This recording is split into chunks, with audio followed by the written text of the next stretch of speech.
Welcome to the third and last tutorial about the NFC sensors. In this video we dive inside this big sensor and explore what this blue box is. But first I want to say two things about the previous video, part number 2. First, the information I used was incorrect. You see this straight line I draw? Well, the behavior of an NFC is not a straight line, but it's a curve, as you can see over here.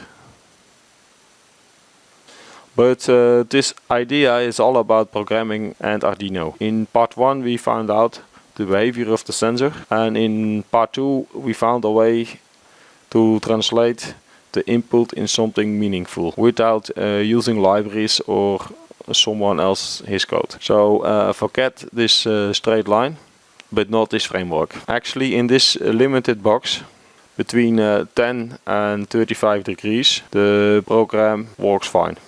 And second, never use a shortcut like I did over here.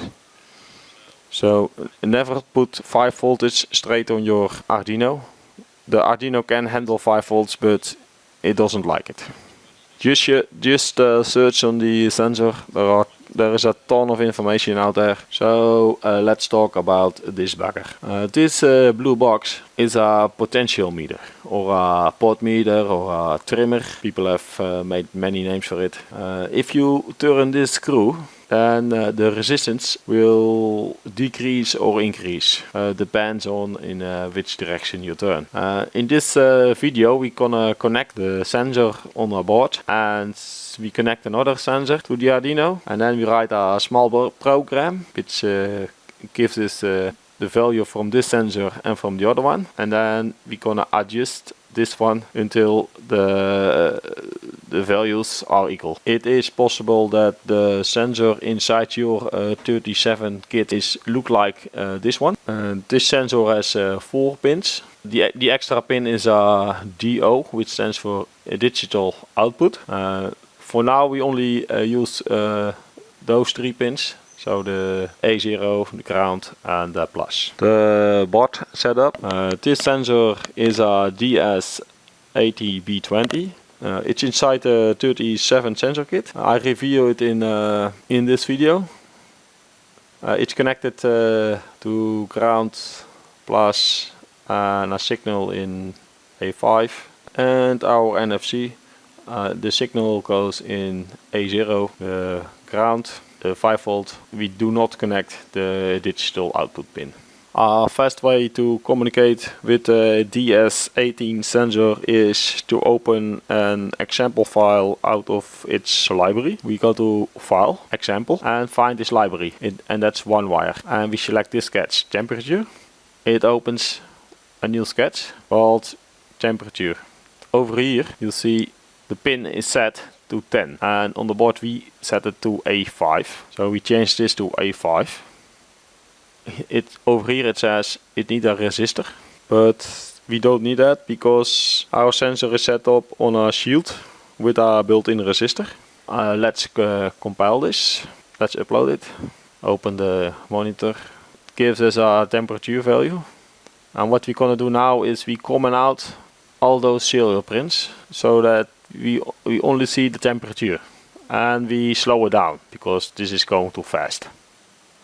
So that's what I did over here. I comment them out, and the last line of code is delay for 5 seconds. I add the big sensor in it and write it to pin A0 on the bottom, and I found on the internet a function which is written for this kind of sensors, and this works with the curve. We read a value from the big sensor, and we give that value inside the function. In the function, it converts it to a temperature in Celsius, and it gives back.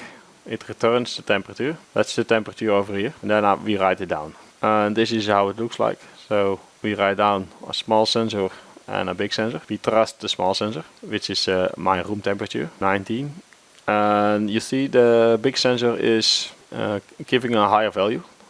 almost 25. So we have to adjust it by turning the screw.